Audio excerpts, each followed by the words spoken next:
Mary Seacole, the healer who crossed oceans to meet suffering where it lived.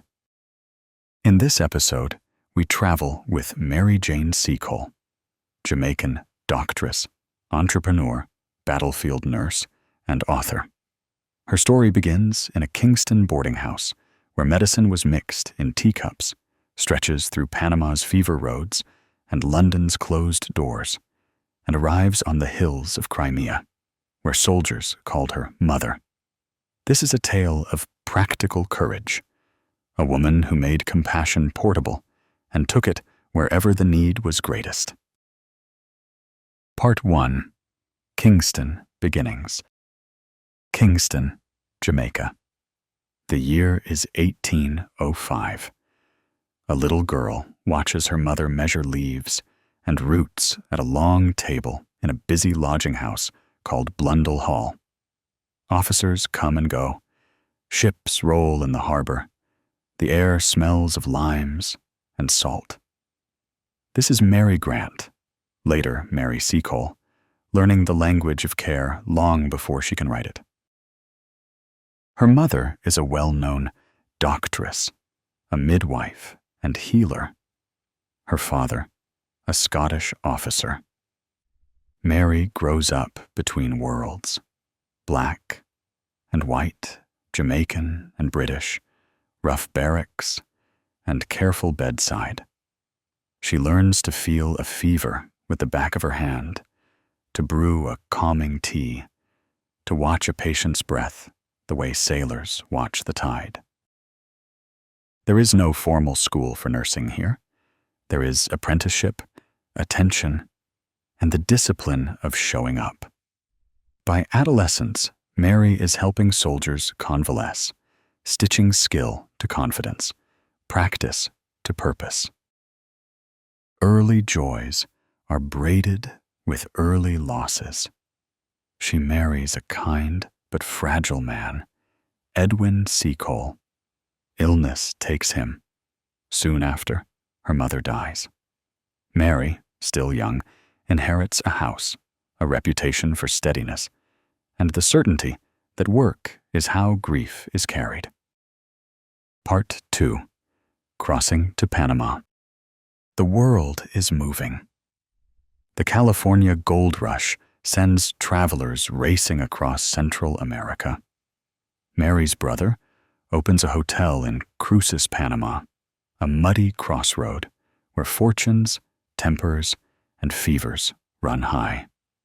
Mary packs spices, preserves, linens, and a small medicine chest, and sails west. Cruces is chaos with a bar tab. Mary cooks for the hungry, bans gambling, and keeps order with a smile that means business. Then cholera hits, fast, invisible, terrifying. There's no doctor in reach. Mary steps forward. She uses what the era trusts and what experience has taught her. Purges common to the time. Mustard rubs for pain. Warmth for shivering. Steady hydration. Clean hands. Cleaner cups. And watchfulness through the night. She talks families through the panic, records what helps, and returns to the bedside again and again. Lives are saved, respect follows, prejudice loosens, then inevitably cholera takes its tax. Mary falls ill herself and survives. When the epidemic subsides, she is the one and only person in Cruces everyone seems to know, the cook with a ledger, the innkeeper with a heart, the doctress who didn't flinch. Part 3. London's closed doors. News travels. The Crimean War. Reports speak of British soldiers dying less from bullets than from cold, hunger, and disease. Mary, nearly 50 now, knows these enemies. She sails to London, offers her skills to official boards, committees, and commissions. The answers are polished and hard. Positions filled, requirements unmet. Try elsewhere. She waits in lobbies as others pass through. She brings letters of praise that open no doors. On a freezing night, after another refusal, she stands alone on a London street and lets herself cry, briefly. Then she wipes her face and decides, if no one will send her, she will send herself. She partners with a friend to buy supplies, food, wine, medicines, tents, prints, cards announcing a British hotel for officers and convalescents, books passage east, not as a passenger in a system, but as an operator with a mission. Part 4. The British Hotel. Crimea's winter bites like iron. Mud swallows cartwheels. Tents tremble. The road from Balaclava to the siege lines above Sebastopol is a procession of exhaustion. On a hill called Spring, Mary builds the British Hotel, a 2-story refuge, canteen below, recovery rooms above. She cooks hearty stews, bakes puddings with ingenuity, stocks socks and tobacco, and keeps a small dispensary of remedies. Officers pay and keep the lights on. Rankers who can't pay still get tea, bread, and care. The account that matters most isn't in money.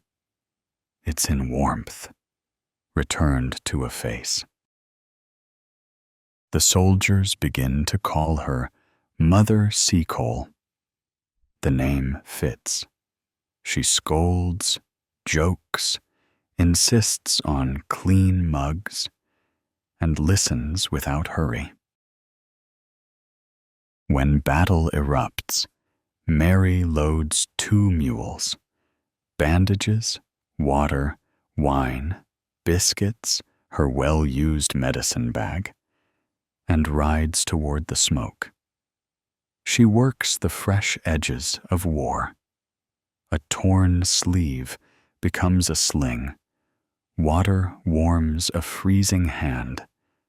Her voice speaks of survival and home. She moves through fracture and fire with the calm of someone who already knows fear and chooses duty. On a day of fierce assaults at Sebastopol, shells split the air. Mary keeps moving. One more bandage, one more sip of water. One more human being who does not die alone. Later, she will keep a shard of iron as a reminder, not of danger, but of fidelity. Far away, Florence Nightingale reforms the great hospital at Scutari, inventing modern systems of care.